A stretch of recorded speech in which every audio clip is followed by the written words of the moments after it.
temanikan di berjoget sama di kotam dia menyanyi sebab mengkar jula-jula, sebab mengkar jula-jula. Seksi temanikan di berjoget sama di kotam dia menyanyi sebab mengkar jula-jula, sebab mengkar jula-jula.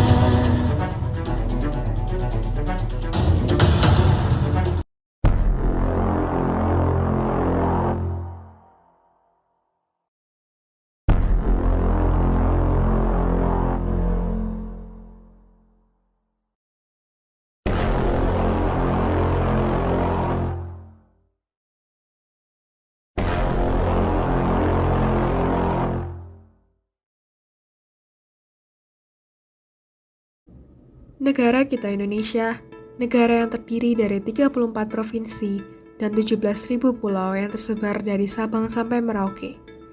Oleh karena itu, Indonesia memiliki keberagaman budaya dan adat istiadat yang melimpah.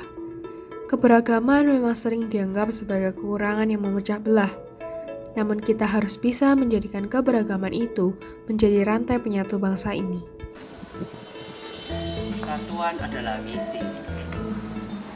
Persatuan Indonesia bukan mengenai kepercayaan mayoritas dan minoritas, melainkan kesadaran untuk memeluk agama masing-masing dan saling menghargai sama umat beragama. Dengan saling menghargai, kita bisa menjadi bangsa yang satu.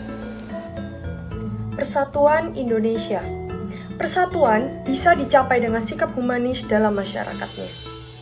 Sebagai wujud pribadi dengan kemanusiaan yang adil dan beradab. Keberagaman di Indonesia merupakan takdir yang tak terelakkan. Dengan keberagaman kita bisa mencapai persatuan yang didambakan oleh seluruh insan. Persatuan Indonesia menjunjung tinggi hidup dan hak asasi manusia. Persatuan Indonesia bertindak dan berperilaku luhur untuk menjadikan masyarakat yang humanis, serta menghargai dan mengusahakan persatuan di tengah berbeda. Saya Indonesia. Saya Indonesia. Saya Indonesia.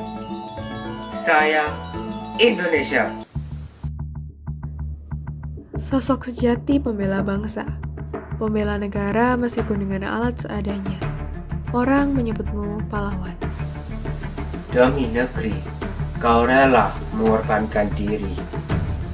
Di saat kau terjatuh, kau berani untuk bangkit. Tubuhmu tak pernah kena lelah. Seseorang tidak pernah sempurna, tetapi berani, bertekad, dan memiliki ketabahan.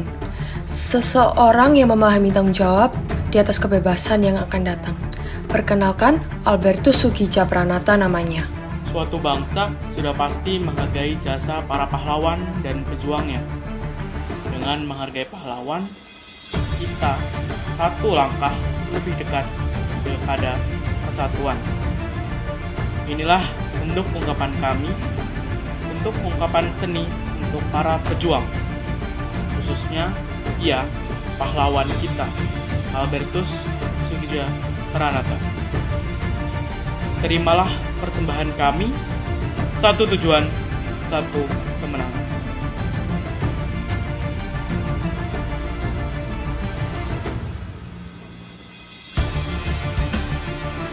"76 tahun sejak merdeka. Kemerdekaan yang diperjuangkan ratusan tahun. Kemerdekaan yang diraih dengan persatuan. Kemerdekaan yang digapai dengan kesatuan. Kemerdekaan yang dimenangkan dengan pengorbanan dan keberanian. Bersatu dengan satu tujuan. Berkorban dengan semangat membara. Perbedaan bukan menjadi penghalang. Agama bukan menjadi pembendung. Semua bersatu demi terciptanya negara yang merdeka." Apakah yang menjadi tujuan para pahlawan? Apakah yang menjadi motivasi mereka memperjuangkan negeri ini? Apakah hanya demi jabatan? Apakah hanya untuk kepentingan golongannya? Tentu saja tidak. Negeri yang damai negara yang berdaulat, negara yang bertoleransi, negara yang humanis. Namun, bisakah penerus bangsa ini mewujudkannya? Bisakah menghargai perbedaan? Bisakah menghentikan diskriminasi? Bisakah menjadi masyarakat yang humanis? Marilah kita bersama mewujudkan impian dengan menghargai perbedaan, membiasakan toleransi. Marilah kita menjunjung tinggi hidup setiap insan. Marilah menjadi masyarakat yang humanis. Kita telah hidup di zaman yang telah merdeka. Namun, kita masih memiliki musuh yang mengancam kemerdekaan tersebut. Tetapi, musuhnya itu bukan bangsa penjajah, melainkan sikap kita dan masyarakat yang kurang baik, seperti diskriminasi, korupsi, kecurangan, dan sebagainya. Dalam ajaran kitab suci, Yesus mengajarkan kepada kita untuk saling mengasihi dan saling peduli terhadap sesama, baik musuh maupun orang lain tanpa pilih kasih. Yesus pernah berfirman, "Kasihilah sesamamu seperti Bapa mengasihimu." Yesus pun juga pernah berfirman, "Kasihilah musuhmu, berbuat baiklah kepada orang-orang yang membenci kamu.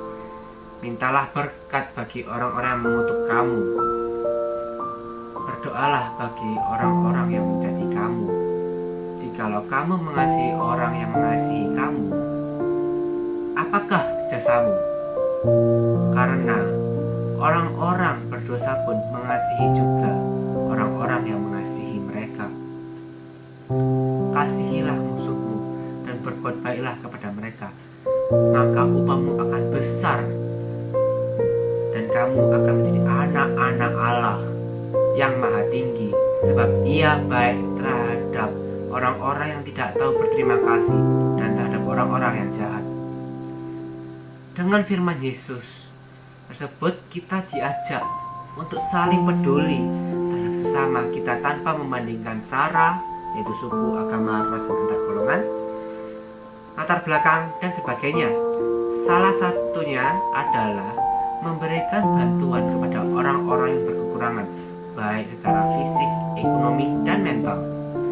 Dan juga salah satu caranya untuk melakukan firman Yesus adalah dengan juga memberikan rehabilitasi terhadap orang-orang kriminal atau bangsa kriminal.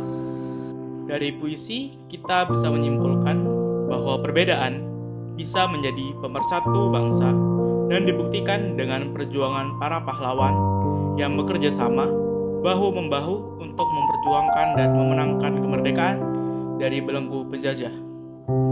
Salah satu dari pejuang itu adalah Albertus Sugijapranata.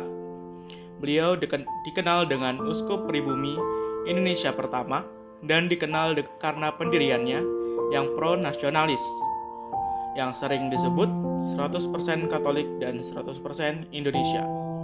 Albertus Sugijapranata juga memiliki beberapa persamaan dengan Yesus pada zaman Alkitab dulu, seperti diceritakan pada Matius 22 ayat 21. "Berikanlah kepada kaisar apa yang wajib kamu berikan kepada kaisar, dan kepada Allah apa yang wajib kamu berikan kepada Allah." Dari kutipan itu bisa dilihat persamaan, yaitu sama seperti Yesus, Albertus Sugijapranata juga memberikan kemampuannya bagi negara dan tetap melaksanakan kewajiban beragamanya. Albertus Sugijapranata berperan juga dalam menyelesaikan pertempuran 5 hari dan menuntut agar pemerintah pusat mengirim seseorang dari pemerintah untuk menghadapi kerusuhan di Semarang, dan permintaan pun ditanggapi. Serta pada tahun 1947, Semarang mengalami kerusuhan. Selama Revolusi Nasional, Sugijapranata berusaha untuk meningkatkan pengakuan Indonesia di dunia luas dan meyakinkan orang Katolik untuk berjuang demi negara. Dan ada satu kalimat terkenal yang pernah diucapkan beliau, yaitu apa artinya terlahir sebagai bangsa yang merdeka jika gagal untuk mendidik diri sendiri. Jadi, marilah kita menjadi masyarakat yang saling membangun dan mendidik diri untuk menerima dan menghargai perbedaan yang ada, agar terwujud kehidupan negara yang damai dan bersatu.